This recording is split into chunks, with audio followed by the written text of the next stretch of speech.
Hi everyone, I'm Dr. Janna Vilen and I'm here with my trophy husband, Dr. Erik Vilen. And I know I'm not wearing scrubs or a stethoscope, but I promise I'm actually a medical doctor. And so we're going to talk a little bit about knee pain with running. So one of the differences of walking and running is that when you're walking, you actually have both of your feet mostly on the ground at the same time, or when you're running, at some point you're on a single leg stance. So one of the things that we just check for, and obviously there's a lot more to the exam, is just a single leg balance. So I would just ask you to, just stand on one leg.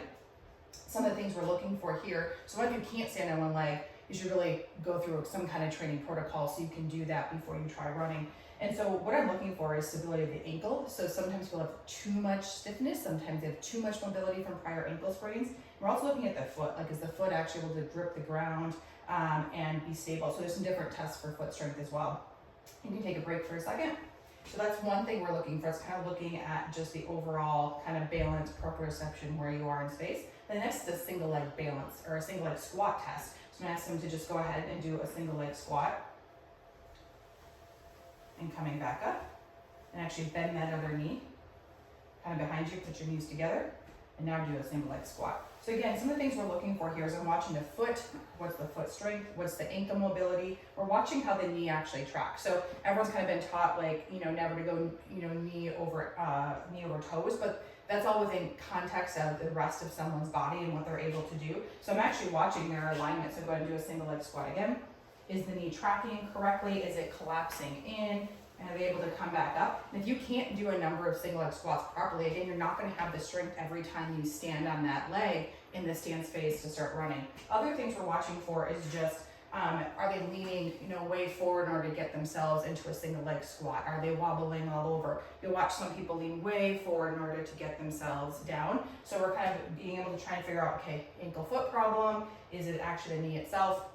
Is it something up in the hips? A lot of people have kind of been taught glute med, that it's all about the glute med, but actually glute max strength is something else that we will test for to see if that's firing correctly. Then obviously SI, back issues as well. So after doing a history and a good physical exam, one of the tools we use a lot of, especially for musculoskeletal, is a diagnostic ultrasound.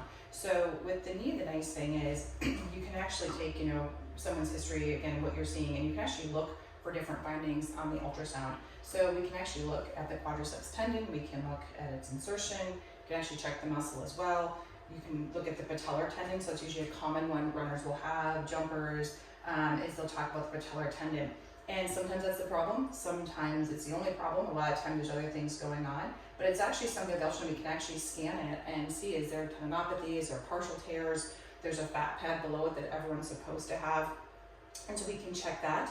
The other thing that's really nice with ultrasound is it's dynamic, meaning someone can actually move their legs, so I can have them bend their knees. So there's certain positions that they hurt in more than others. You can have them move around while you're scanning them to see what's going on. You can check if there's fluid in the knee or not, so you can see whether it's bursitis, if it's in the knee joint itself.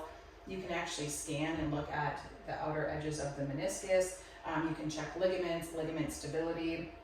There's a lot of things in the knee that you can actually look at. There's the hamstring tendons, again, the quad tendon, patellar tendon. These are all things that if someone's having pain and symptoms, you can actually evaluate it to see, is that actually where their source of pain is? Is there other structures around there? The IT band is another super common one that people get diagnosed with, IT band syndrome. And you can actually scan that area to see, is there fluid? Is there, some kind of finding on the ultrasound that suggests that that's the problem? Lots of other structures in that area. So this is a really useful tool for us as far as figuring out proper diagnosis. The other is for treatments. And so you can be really exact if you're going to inject something. Traditionally things have been done, quote unquote blind by palpation.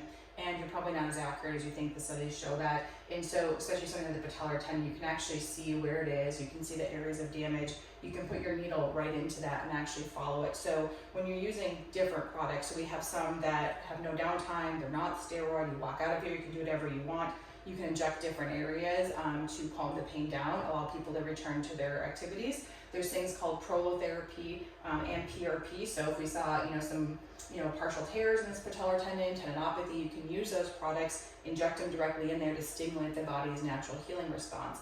Prolotherapy is using a dextrose solution, PRP, platelet-rich plasma.